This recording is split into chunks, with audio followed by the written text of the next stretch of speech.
Nadam se da ste uživjeli u ovom prvom dijelu, a sad imamo jedno predavanje na engleskom jeziku. Ako niste baš sigurni u vaš engleski ili bi se htjeli onako fino opustiti i slušati ipak sve na hrvatskom, imate i slušalice koje možete podići ovdje gore, pa se slobodno priključite, nek vam ne bude neugodno i onak će sad tu svjetlo past, pa će možete i šuljati i poslušati to na način kako vi to hoćete. Riječ je o našem internacionalnom gostu kojeg smo dugo vremena pokušavali dovesti ovdje. On radi u Futuresource-u, on je iz Velike Britanije, on se zove Duvall. I on će nam otkriti koji su novi trendovi u muzičkoj industriji i kako izgleda danas, u današnje doba, profil uobičajenog glazbenog korisnika. Koje platforme koristi, na koji način, kakvu muziku sluša. Ako želite doznati sve o tome, molim vas da date vam veliki aplauz za našeg Jamesa Duvalla. Welcome to the stage.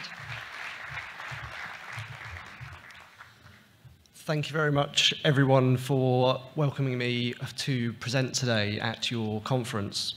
I realise that me and my slides are between you and lunch. I will endeavour to keep you to that 1 o'clock slot.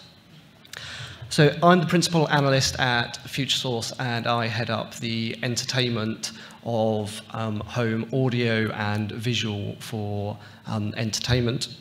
We look at Futuresource. We're a market research consultancy company. For those unaware, we are focused on delivering specialist intelligence reports, looking at consumer surveys, and delivering custom projects.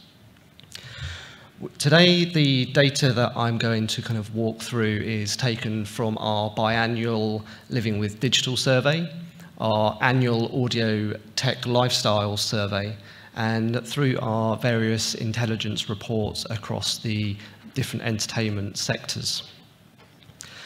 But first, the chart that I'm going to showcase to you, and great to see it on a huge screen. This is taken from our Living with Digitals, and this is showing our respondents who are feeling financially either somewhat significantly or worse off than they were 6 months prior. This is looking at 2 waves taken during the pandemic and showcases across most countries how there is a stable view of how people were financially feeling. However, when we add in the last 2 years, we can see in a number of European markets the sharp increase in how people were financially feeling or struggling from position versus the prior 6 months. This has obviously meant that a lot of consumers were cutting back, were feeling the financial strain, and so weren't spending on high-value items. Instead, we're looking to entertainment, we're looking to areas of perceived high value for money. This ensured that we have kind of seen a growth across various sectors. But in the last wave, in a number of either European markets, we have seen either stabilization or actual improvement, ever so slight, but an improvement in how people are feeling. As interest rates have stabilized, as inflation has started to come down, we will start to see consumers again spending on higher priced items, buying the hardware that will lead to kind of greater growth across the industry. We'll also kind of see the improvements in kind of that discretionary spend. But through some of the charts that I will show, we've obviously gone through a period of a number of years where the pandemic played a crucial role in kind of the changing nature of how people were engaging with entertainment. So how has this played out across the music sector? If we look back to pre-pandemic, through to our current forecast period for 2023, we can see the continued levels for music of double-digit growth. Now this is covering, as you can see, packaged, digital transactions and streaming. We can see that during the pandemic we saw a spike take place as large portions of kind of the global population were stuck at home. Everyone was looking to increase their entertainment consumption. And the theme, as we'll see through some of the other sectors, is that growth that came through. 2021 saw a higher growth generated from the fact that there was, in 2020, the first year of the pandemic, we saw many artists restricted on the music they were able to bring to their audiences. That came through in 21 and is sustained in the last kind of couple of years. We're seeing a near doubling of spend across some of the entertainment areas in the last 4 years, driven from the pandemic. Physical media has benefited the resurgence of vinyl, whilst we're also seeing in the last kind of 6 to 12 months, some markets starting to hit some saturation levels, but there are others which have opportunities for growth, and I'll come on to that in a second. And so when we're kind of seeing the development of moving forward, we're looking to where are the opportunities across different markets. Based on a selection of countries that we track and showing on the screen now, we're seeing the growth for 2023, where this is being driven from in different parts of the world, and the share of spend that those regions generate. For this year, we're looking at kind of a forecasted spend across the globe for music at $43 billion US. Some of the more mature markets, such as the US, UK, Germany, are now starting to see a slowdown in their growth. But we are seeing kind of in areas of opportunity.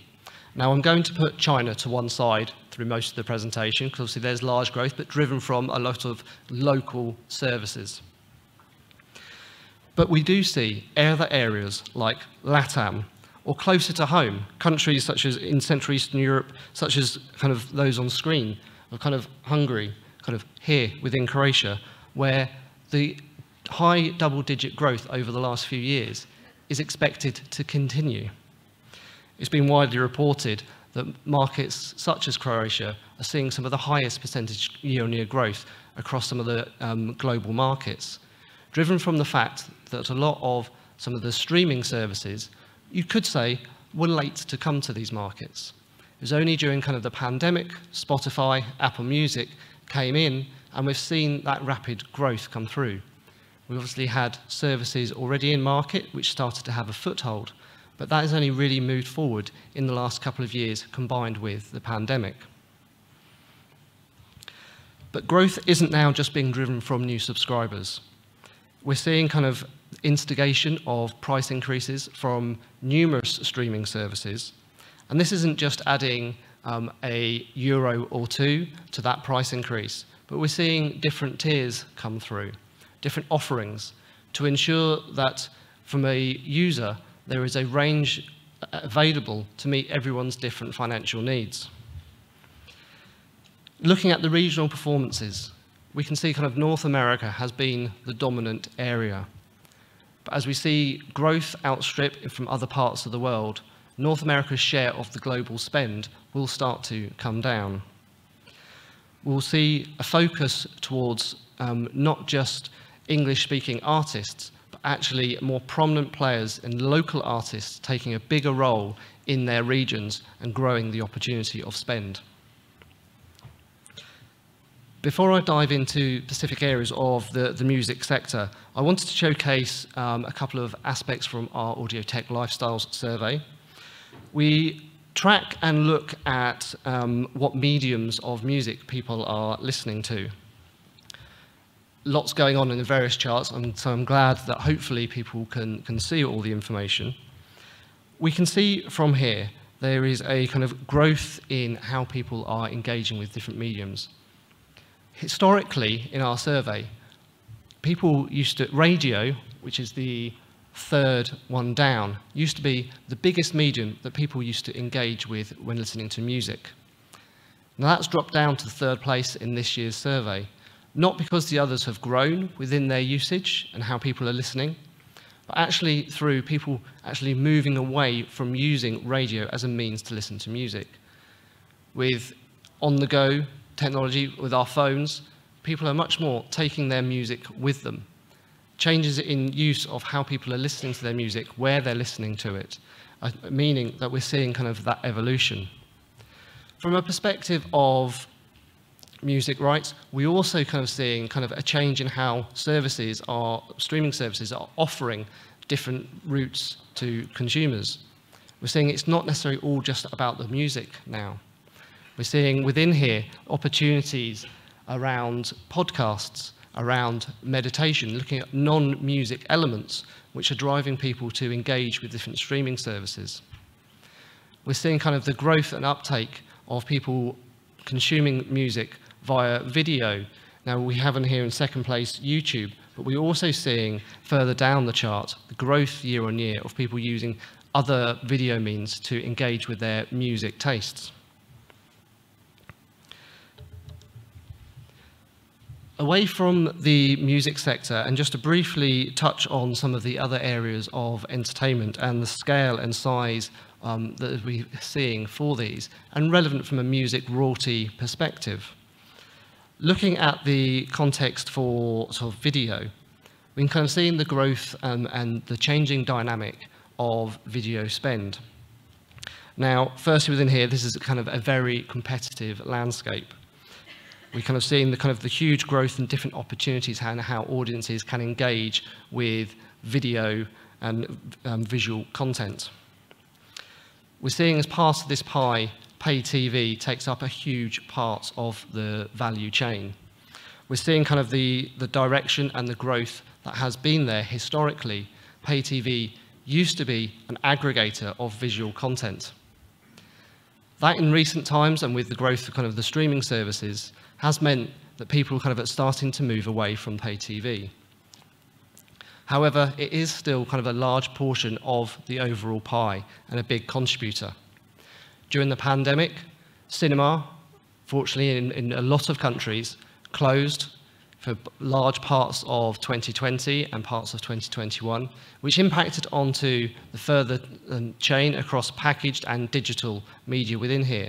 And so this is the only one of the three sectors that saw a year-on-year negative decline. However, that bounced back and is now in low single-digit growth as we move forward through kind of the forecast period.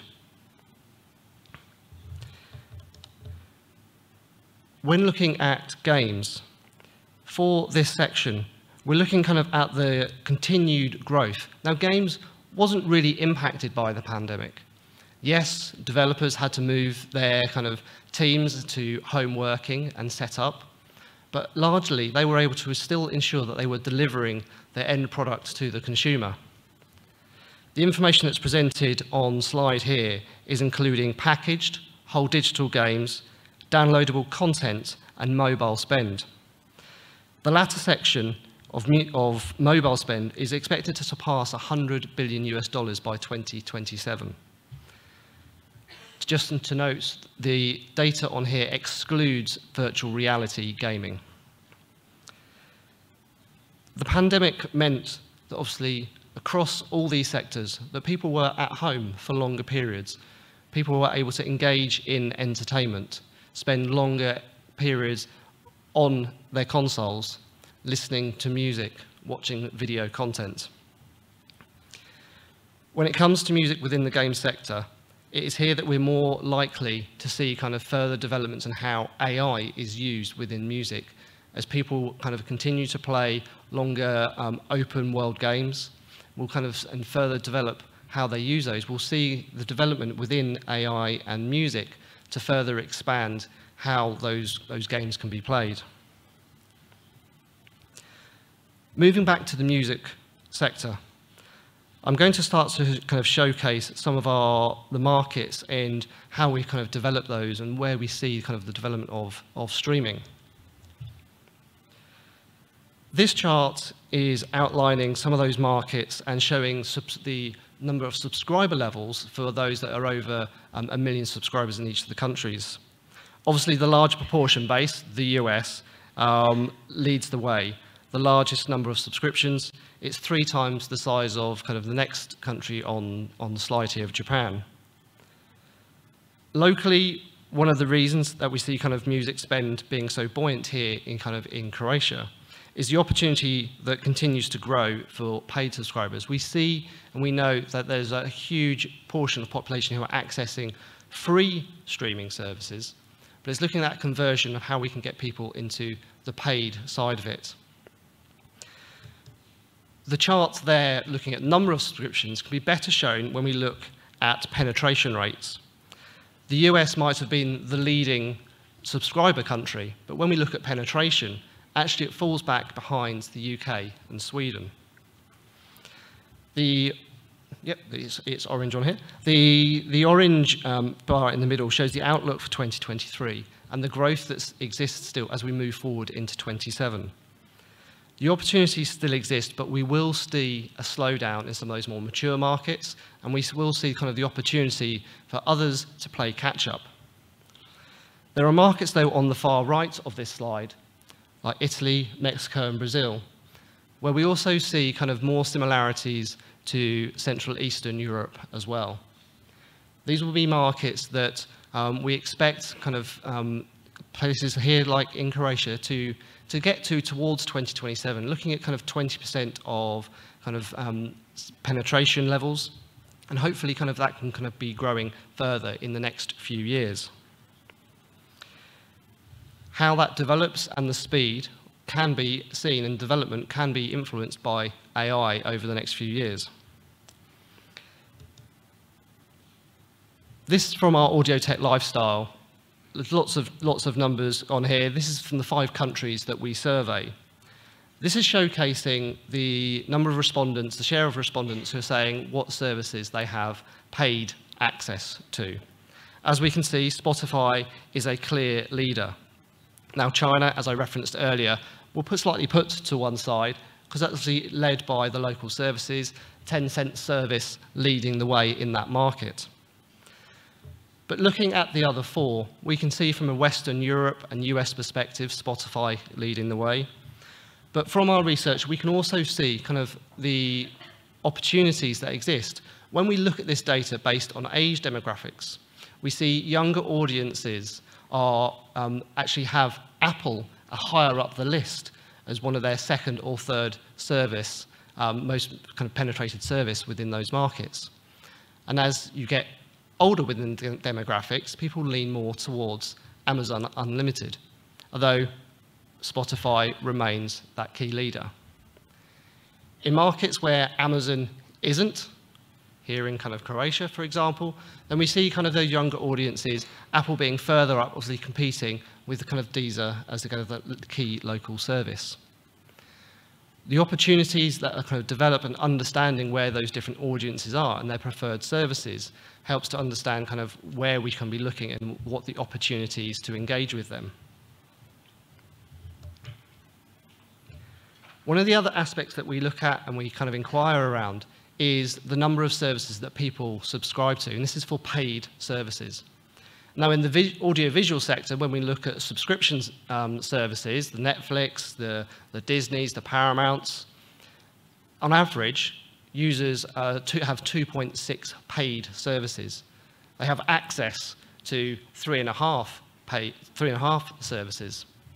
On the music side, we have near half of respondents saying they only have one service, predominantly led from the fact that most music is on all those services. And so there's a key looking at what are the other points of difference.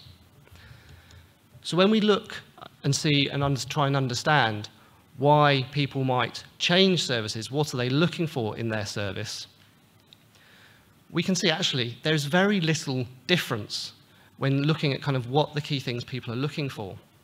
The exception being quality of sound, slightly ahead of the others. This means, as streaming services, they're needing to focus on every part of a listener's experience within their service. They need to look at kind of all the key opportunities. Now, we see that people claim to have quite a high switch rate in the services over the past 12 months. This is coming down slightly, wave on wave, but we still see that people are willing to switch their services. So there is obviously some point of difference that people are looking at. However, when we want to try and then look forward about what the size of the market might be over the next few years, we kind of rebalance and look at our streaming numbers from earlier and kind of just around 40 billion for this year. we look how streaming has developed from pre-pandemic, representing around 72% of consumer spend in music. Rolled forward to this year, the outlook is it will represent around 86%. This is slightly lower than Futuresource were predicting a few years ago, and this has been driven by, kind of, as referenced earlier, the resurgence in vinyl, the opportunity that that has had. But rolling forward over the next few years, we'll see the size of the market to continue to grow. We'll see a growth through to around 53 billion US dollars and representing 90% share of the global spend. This isn't all about purely driving new subscribers. It's about an expectation we'll see further price rises across streaming services. But we'll also see those streaming services further look to grow in developing kind of markets, further booster their opportunities in those, whilst we see kind of the saturation levels in some of the more developed markets, as mentioned already. So based on the current kind of conditions of the market, what's next? What's available and the opportunities can bring the music industry? Now, we've heard in the last panel from the presentations today that there are probably more experts in this room than myself to be able to talk about what's next for music, and especially kind of around AI. But from a Futuresource perspective, some of the areas that we're keeping an eye on, that we will be looking to see how they factor and influence our forecasts and kind of the projections for the music industry over the next few years, are as follows. So the new tools for music creators. We've seen live on stage today how the tools are available to quickly develop and ensure that there's the opportunity to use AI to better sort of bring together speed and opportunity. Now, this is kind of looking from a half glass full perspective. These are looking at the opportunities that AI will bring, not all the different host of conversations that can exist around the pitfalls of potentially of AI. We're seeing changing routes to market. Potentially you've got new or smaller artists who will have new opportunities, who might not have been able to kind of afford previously kind of a mixing room to be able to kind of bring their music to audiences. We'll see the opportunities for them to easier to bring that music into their market, but also out to new audiences in other parts of the world. We'll see improvements in optimizing sound quality, the role that can be developed as we see kind of music and AI look at where are individuals listening to their music. It'll be able to kind of look to ensure that it's taking into account your environment, to be able to kind of change and refine the sound to ensure a consistent quality of what you're listening to. Live performances. The improvement doesn't need to be just for the individual, but it will also apply to festivals, other live performances, the virtual world, in how AI can support and bringing music to wider audiences. It will look to ensure that kind of the experience that you see in a live event can be the same regardless of where you are in relation to the stage. It's been talked to in the presentations earlier today. Personalization will be a key area for AI. What we might consider personalization today will look different tomorrow. The recommendations, playlists, how we are tuning into the different styles of music will all evolve with how AI is able to kind of bring different thousands of different tracks straight to you as the audience. We'll also kind of see improvements in how AI is supporting audio hardware, how it can be influencing how you listen to music at home or on the go. This isn't purely an aspect of looking at kind of the music that is coming into your ears, is looking at what devices that's streaming on. It's looking how AI might play a role at in-car entertainment, the opportunities that exist there. But all of this needs to be wrapped up around regulation and timely management of that. AI isn't new. It's obviously lots is going on. The conversations around regulation have been going on for years, going around the EU table. But obviously AI isn't stopping. As an audience today, as we've seen on stage, how AI is being used will continue. The regulation and management of that needs to come into place to ensure that it's used properly. So to wrap up and summarize some of the points that I've discussed today, and to look at the wider kind of opportunities, but also challenges.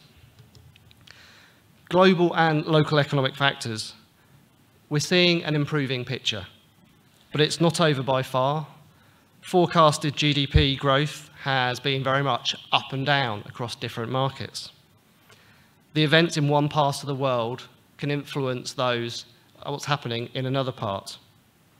However, the services that are being offered and showing good value for money will ensure that we continue to see strong growth even in financial difficult times. And sustaining that growth will be about how we can look at the developed markets, how we can ensure that the saturation level being kind of seen there isn't impacting growth in those that have still got the opportunity to grow.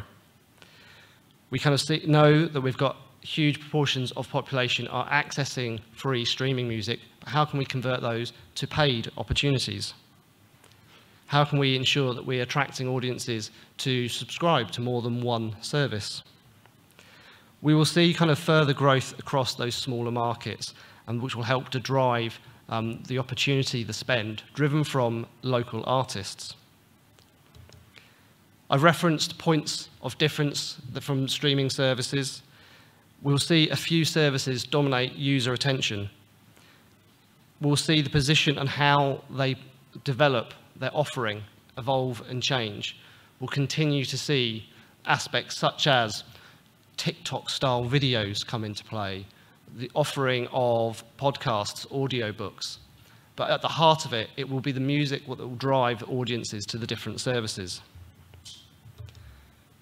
Just mentioned within AI slide around the role of in-car entertainment. This will continue to develop and enhance over the next few years. How, if you are a car, 4 people, how you can all listen to different music and have your own music listening style. There will be a kind of a key opportunity in how we're using music in the car and on our different journeys. I've not talked about it in any detail across the rest of the slides, but sustainability is also a key factor. Green credentials are important for every business. Consumers are acutely aware of what services are doing. Carbon footprint for streamed content, not just music, we're looking kind of across video as well, is around 5% globally.